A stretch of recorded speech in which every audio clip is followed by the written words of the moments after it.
À l'accession de la plupart des États au sud du Sahara à l'indépendance, les différents responsables de l'époque se sont vite rendus compte que le cinéma est un puissant moyen d'éducation, de sensibilisation, d'information de masse, d'où la naissance de plusieurs salles de cinéma. Au Mali, le centre a connu plusieurs appellations. Synfoma, CNPC, actuellement CNCM qui produit depuis plus de 50 ans notre cinématographie et qui a compté parmi ses effectifs tous les grands noms du cinéma malien, tels que Cheikh Oumar Sissoko, Solomon Sissé, Salif Traoré, Feu Adama Drabo, Abdoulaye Asko Faré, etc., etc.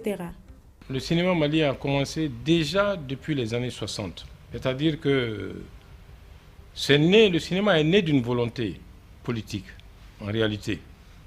Et l'amorce a été donnée par un film, un tout premier film, intitulé Demain en Anguilla, réalisé par un maître du documentaire hollandais, Joris Ivens. Joris Ivens qui est un peu camarade de promotion, si je ne m'abuse, d'hommes comme Robert Flaherty et tout ça, puisque quand il arrivait au Mali, il avait déjà en 1960 plus de 40 ans. Donc c'était un homme qui était très expérimenté.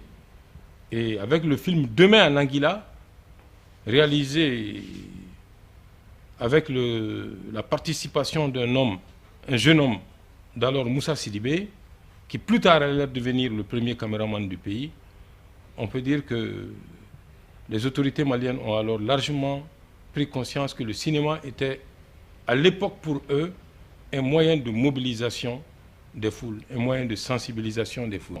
Plus tard, il y a eu la production de séries de numéros d'actualité filmés. Et ce, grâce à la coopération yougoslave. C'est ce qui passait dans les salles. À l'époque, les salles étaient fonctionnelles. Ça passait dans les salles. Et puis après, il y avait le film entertainment, comme on le dit. Mais ces numéros d'actualité-là sont aujourd'hui d'une importance capitale parce que c'est ce qui constitue la mémoire du pays. Après les numéros d'actualité filmés, ça a duré à peu près, on peut dire, une dizaine d'années. Ceux qui avaient été étudiés, la mise en scène en Union soviétique, sont revenus. Alors, ils ont ouvert des perspectives sur le film, pas seulement documentaire, mais même de fiction. L'Afrique est en train de parler aujourd'hui de renaissance. Renaissance pour prendre sa place, la place qui est la sienne donc, dans l'univers, pour donner, parce qu'elle a toujours donné, ce continent, il ne faut pas l'oublier, est le berceau de l'humanité. C'est ici qu'il y a eu donc, la première personne née dans toute l'humanité. Et ce sont les gens de l'Afrique qui ont émigré en Europe et ailleurs. Hein. L'humanité part d'ici. Donc depuis ce temps-là, donc, nous avons créé, nous avons développé des choses, nous avons développé des initiatives. Donc il faut qu'on comprenne que l'image donc, est importante pour que nous puissions comprendre tout cela, nous puissions vraiment nous enorgueillir d'appartenir à de grandes civilisations. Nous pouvons nous enorgueillir donc d'avoir participé à la civilisation universelle et que les autres, en voyant nos images, comprennent que l'Afrique, ce n'est pas ce continent de démons, ce continent de famine, ce continent de mendiants, ce continent de guerre fratricide. Mais l'Afrique, c'est un très beau continent, un continent extrêmement riche. Il y a eu l'avènement de la télévision. Ça a permis à des réalisateurs comme Bouakar aussi de faire leur chemin, d'engranger des prix. Et aujourd'hui aussi, le CNCM a gardé les films, numéros d'actualité qui constituent la mémoire du pays, filmés. Et puis le CNCM continue aussi à aider à la production de films, de moyens métrages, de longs métrages et même de documentaires. De ma mémoire de jeune réalisatrice au Mali, les pionniers du cinéma ont hissé leur art au premier rang des compétitions internationales. Mais malheureusement, l'État n'a pas donné de suite à sa politique de promotion du 7e art. Produire un film devient un privilège de seigneur. Les patrimoines cinématographiques se dégradent et la plupart des techniciens formés sur le tas manquent du travail puisque les tournages se font rares. Depuis quelques années, Damozon a été mon 3e film, ou le 2e long métrage que j'ai donc dirigé en tant que directeur photo et avec mon collègue de l'ORTM, Abderrahmane Somé. Et il y a le 3e qui est en cours, qui a été déjà produit et qui bientôt va être porté également sur les écrans. Mais nous avons fait tous ces films-là juste avec le matériel dont dispose le Centre national de la cinématographie du Mali. Et ce n'est pas peu de choses. On a vraiment tout ce qu'il faut. Je ne rentrerai pas dans les détails, mais sachez qu'aujourd'hui, lorsque on veut tourner un film sur le plan technique, nous, on est tranquille. Je suis membre du conseil d'administration du CNCM, je sais ce que c'est. Le CNCM n'a pas tout à sa disposition pour réaliser. Pour faire un film, il faut attendre 2 ans, 3 ans, 4 ans. Pourquoi? Vous êtes là, dans 10 ans, on va reprendre là encore, ça trouve que vous n'avez même pas fait un film ou 2 films. Non mais c'est vrai quoi. Pourquoi? Qu'on vous fasse un peu confiance. C'est vrai. Même si ce n'est pas avec les pellicules maintenant, avec les moyens de bord, les caméras, les vidéos, tout, etc., vous pouvez réaliser de très bons films. Et aussi, il faut savoir les commercialiser aussi. Au CNCM, quand on fait les films, ce sont les gens, même des réalisateurs du CNCM, qui prennent leurs copies, qui mettent ça sous leurs essais pour les exploiter. Non. Chacun a sa profession dans la vie. Vous êtes d'accord avec moi? Vous produisez le film, je suis distributeur exploitant, vous venez me voir, M. Diabaté, voilà mon produit tout fini. Ah, d'accord, mademoiselle. Qu'est-ce que vous voulez? On discute. J'exploite votre film, je vous le donne parce que c'est ma profession à moi, c'est pas votre profession.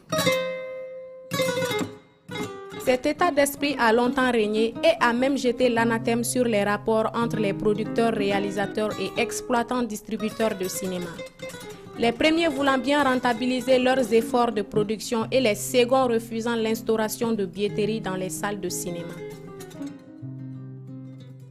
Loin de toute gestion transparente auprès des héritiers des grandes compagnies françaises, la Fédération panafricaine des cinéastes, FEPACI, mise en place en 1970 pour la défense des intérêts des cinéastes et la promotion de leurs œuvres, va se mobiliser en créant en 1974 le CIDC, Ciprofilm, dans le cadre de l'Organisation commune africaine et malgache.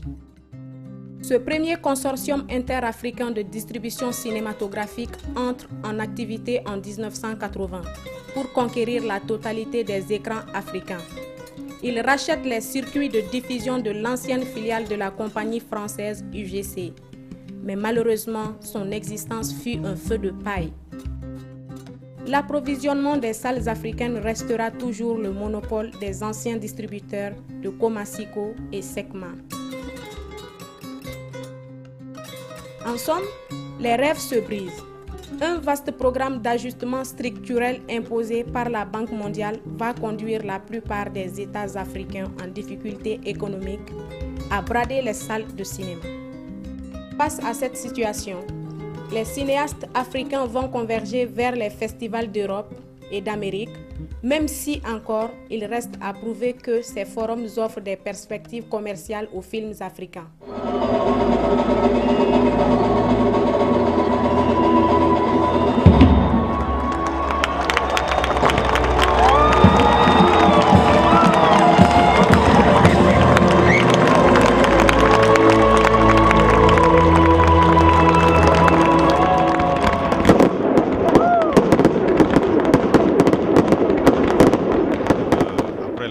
Ans de cinéma africain, l'UEMOA entend apporter sa contribution à une meilleure visibilité, à une meilleure présence du cinéma sur nos écrans. Ben, en quoi faisant, l'UEMOA a adopté, voici bientôt quelques années déjà, un programme d'action commune pour la production, la circulation et la conservation de l'image dans notre espace. Cela s'entend par des actions que nous essayons de mettre actuellement en œuvre. Cela va des actions dites actions prioritaires et des mesures d'accompagnement. Il s'agit de réglementer un peu le cadre de production dans notre espace, un peu le cadre de circulation, un peu le cadre de la conservation de l'image dans notre espace. En dehors de cela, l'UEMOA apporte, selon ses moyens, sa contribution à la production en attendant un programme bien défini, une action bien définie, l'UEMOA soutient quelques opérateurs culturels, notamment les réalisateurs, en les encourageant lors de festivals comme le FESPACO, et surtout les jeunes dans le cadre de Clap Ivoire. Nous sommes en train de réfléchir et le programme est presque bouclé. Nous allons bientôt faire circuler dans les États membres les films qui ont été primés durant le FESPACO. Parce que nous nous sommes dit que ça ne sert à rien de dire à nos concitoyens que tel ou tel film ont été primés et qu'ils n'aient jamais vu ce film sur leur écran, ne serait-ce que sur les télévisions nationales. Je dirais que c'est tout le cinéma au niveau d'Afrique qui a des problèmes. Problèmes à tous les niveaux, problèmes de production, problèmes de distribution et problèmes d'exploitation. Problème de production parce qu'il manque de subventions pour faire des films. Avant, effectivement, dès les premières heures d'indépendance, effectivement, il y avait une volonté d'aider ce cinéma, mais malheureusement, à l'époque, il n'y avait pas assez de cinéastes. Et ceux qui étaient là, la plupart étaient formés sur le tas et qui sont arrivés quand même à faire de très beaux films. Donc il y avait des mesures d'accompagnement à l'époque parce que les premiers pionniers de l'indépendance ont cru à la culture, ont cru à cette dimension et ont cru même au cinéma qui était un des vrais ambassadeurs pour eux. Nous sommes le trait d'union entre le passé, le présent et le futur. Qui ne sait d'où il vient ne peut savoir où il va. Entre les années 86-90, la vente de toutes les salles. La vente de toutes les salles de cinéma, que ce soit à Bamako, que ce soit à Ouagadougou, que ce soit à Abidjan, que ce soit au Sénégal. Et on a vu presque toutes les portes de cinéma se fermer. Et là, c'était vraiment le déclin qui était amorcé pour le cinéma d'une manière générale. On fait des films pour pouvoir au moins les rentabiliser. Mais s'il n'y a pas d'espace pour les exploiter, et du coup, le cinéma ne peut pas à lui-même se financer. C'est comme ça que c'est parti le déclin du cinéma d'une manière générale en Afrique, au sud du Sahara. Il n'y a plus de salles. Donc, et là, quand nous faisons des œuvres, c'est vraiment pour pouvoir les montrer, indépendamment de cette autonomie financière dont nous avons besoin. Donc, sinon, s'il y avait un fonds de production cinématographique permettant donc d'encourager ceux-là qui ont la possibilité de faire des films, je pense que on serait à plusieurs productions de films de long métrage, plusieurs productions de séries télévisées. Donc parce qu'il y a aujourd'hui quand même des hommes et des femmes qui ont un savoir-faire pour pouvoir faire des films. C'est-à-dire qu'il faut dire ce qui est réel. La vérité, c'est la vérité. Quand les salles sont parties maintenant, quand les salles ont commencé à chuter, honnêtement, ça n'allait plus. Les appareils n'étaient plus révisés, les structures d'accueil, c'était dégradant, les salles n'étaient pas entretenues, il n'y avait pas de films, les gens ont commencé à laisser les salles. Sinon, le gouvernement avait donné les salles au comité syndical, je vous le dis, il faut le dire. Il ne s'agit pas de dire le gouvernement a vendu les salles. Oui, le gouvernement a vendu les salles, mais pourquoi le gouvernement a vendu les salles? Parce qu'ils ne vont pas toujours laisser les salles comme ça à la batasseur. Le gouvernement a trouvé un crédit, il dit, bon, ceux qui achètent les salles vont quand même réserver une partie, tu vois, au cinéma. C'est ça qui a été dit. Bon, maintenant, si ça n'a pas été respecté, ça c'est autre chose. Sinon, le gouvernement n'a pas vendu du truc au tac, c'est pas vrai. On a toujours crié, le gouvernement a vendu les salles ont été transformées. Effectivement, les salles ont été transformées en magasin. On ne fait pas de cinéma, on ne va pas transformer les salles en une autre chose. Ça, c'est pas bon. C'est pas bon. C'est pas bon. Ce que je peux dire, peut-être, c'est que l'erreur a été que le gouvernement devait s'adresser aux professionnels même du cinéma. On ne vend pas la culture d'un pays, c'est pas possible. Plus de salles de cinéma.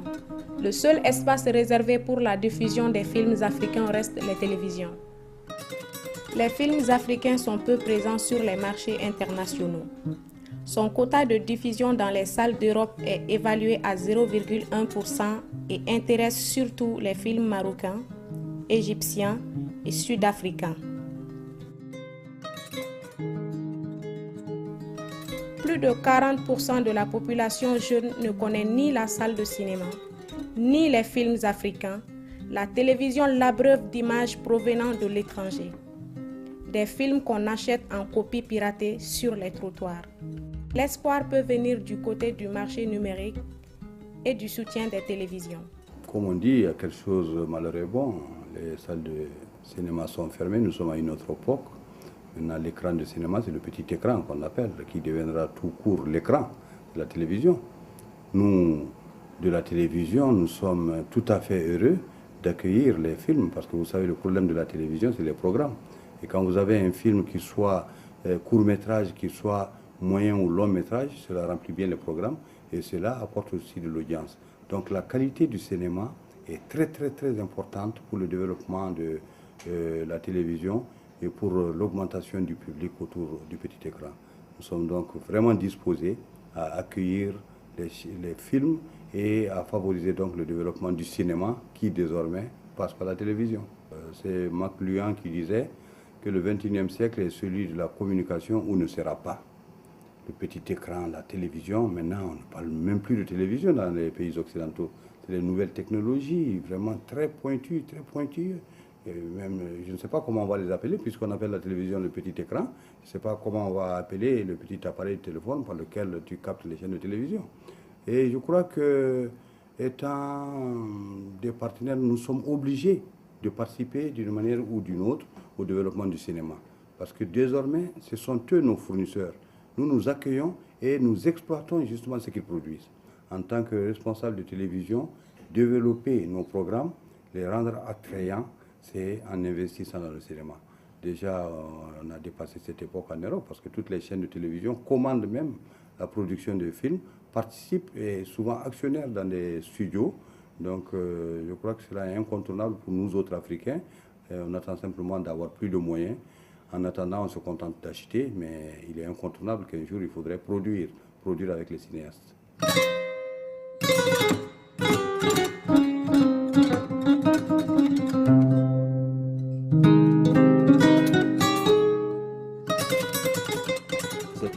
Auparavant, les films africains étaient des sources de revenus pour nous. Mais de nos jours, les films africains, surtout les films maliens, sont rares, se font rares dans nos salles. Nos sources d'acquisition en film, c'est Codecima, Consortium pour le développement cinématographique, qui a été créé en 1997 pour prendre la place du Locinam. Donc nous avons jugé nécessaire qu'il faut mettre une distribution fiable pour que les salles de l'ancien Locinam et les exploitants privés viennent se ravitailler en film. Donc Codecima existe à présent. Codecima continue à fournir les exploitants qui sont opérationnels en film et Codecima aussi fournit l'ORTM en film aussi. Avant de demander quelque chose avec notre État malien, nous nous en prenons d'abord à notre autorité de tutelle qui est le CNCM. C'est elle qui est pour nous l'organe régulateur du cinéma malien, de l'exploitation, la distribution et la production. Les salles de cinéma qui sont opérationnelles aujourd'hui ne sont pas encouragés par notre autorité de tutelle. Même nous envoyer une simple lettre de félicitations pour nous encourager, non. Le monde du cinéma a besoin du soutien des autorités. En mettant en place des structures fiables. Je donne un petit exemple dans le domaine de la production. Des sociétés comme Brigofilm, des sociétés comme Sarama Film, des sociétés comme Cora Film, mais sont en train de se débattre. C'est comme les coups d'épée dans l'eau. Parce que tant qu'il n'y a pas le soutien des autorités, nous savons au niveau du Centre national ce qu'il y a. Depuis 1998, une loi sur l'industrie du cinéma a été votée, une loi qui est donc sortie de la volonté de tous les professionnels du cinéma. Une loi qui définit vraiment tous les paramètres entre les différentes activités du cinéma. Je veux être producteur, la loi est là, je respecte la loi. Mais pourquoi ces sociétés de production cinématographique n'arrivent pas à marcher? Parce que jusqu'à présent, cette loi n'est pas appliquée. Le cinéma qui a fait sa première apparition au Soudan français en 1908 est probablement aujourd'hui le moyen d'expression le plus coûteux. Au point de comprendre que le budget nécessaire à la production d'un film moyen peut aux yeux des décideurs paraître indécent à côté des problèmes de santé, de l'éducation, et d'autres infrastructures qui relèvent du vital. Ni le Soudan Ciné qui attend d'être instauré, ni les 2 salles modernes du Babemba et d'autres initiatives de cinéma itinérant ne donnent encore de l'espoir aux acteurs du 7e art. Il devient impératif d'élaborer une nouvelle politique cinématographique en instituant des redevances télé, en prélevant des taxes chez les opérateurs téléphoniques qui utilisent nos images et nos sons pour alimenter un fonds de relance de l'industrie cinématographique. Presque. Ni bɛ cinéma bɔ samedi ni dimanche. Samedi ni dimanche. Samedi dimanche, mais pour le moment comme samiya b'a la. Bon k'a fɔ ko cinéma man di mɔgɔw ye non ka di mɔgɔw ye comme il faut. Comme il faut. Mais a bɛ dépend an yɛrɛ la parce que marché tɛ yen, y a pas de marché. Marché tɛ yen, film tɛ yen. Bon tout dernièrement encore n ye labɛn dɔ kɛ. Samba Diakité voir parce que le tun y'an ka fournisseur ye bon ani Paul Diabaté olu de fournisseur ye bon ka fara Félix kan lui il s'est débrouillé aussi bon maintenant n taara Samba voir k'a fɔ a ɲɛna ka film minnu bɛ yen ni a tɛ ka n'a y'u bila ka so kɔnɔ parce que film dɔw bɛ yen juste à présent u b'u bolo ka so kɔnɔ donc n b'a ɲini u fɛ u k'a labɔ ani affiche kuraw an k'a essayer ka cinéma reprend à zéro moi-même je me débrouille avec ça n b'a essayer ka salle repeinturer ka fɛnw kɛ. Je sais que ça peut aller. Ces anciens films 35 ici que vous voyez ici, ils sont commercialement morts. Ça, c'est à partir de l'an 2000. Et les DVD sont venus remplacer les films 35. Donc les films, ils ne servent plus à rien. Nous avons voulu garder ces 35 minutes. Ça, c'est pour montrer la trace des effets de la mutation technologique. J'ai même senti que maintenant, la mutation technologique est en train d'être plus avancée, plus poussée encore, parce qu'il y a les 3D, etc. qui viennent de sortir. Donc maintenant, pour nous les Maliens, il faut que l'État nous aide vraiment à améliorer encore nos salles de cinéma. Au Mali, ce n'est pas comme aux États-Unis ou en France, où les gens vivent du cinéma. Nous faisons le cinéma par plaisir, seulement pour être vus sur l'écran, c'est pour être vu dans les images. Sinon, ce n'est pas de l'argent qu'on gagne. Parce que ici, le cinéma ne nourrit pas son nom. Le cinéma a régressé. Le cinéma a régressé, même si l'on dit que la production a augmenté, parce qu'on peut faire des films, le support est beaucoup plus simple maintenant, est très léger, donc on peut faire des films en vidéo et autres, mais la qualité a baissé par rapport à ces films qu'on a vus dans le temps. Et la qualité n'a baissé pour autre chose que à cause des finances. À cause des finances. Parce que, je le dis et ça n'engage que moi, je le dis à haute intelligence, je vois qu'il n'y a pas eu de mesures d'accompagnement pour ce cinéma. Tous les guichets sont fermés. Tous les guichets sont pratiquement fermés. Et ici, au Mali plus précisément, il n'y a pas de fonds de soutien pour le cinéma. Et tant qu'il n'y a pas de fonds de soutien pour le cinéma ne pourra pas bouger d'un iota. Ce n'est pas possible. En attendant que l'État malien et les autres pays d'Afrique s'engagent à faire du cinéma une véritable industrie, les pirates, eux, font anarchiquement bon marché.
Thank you.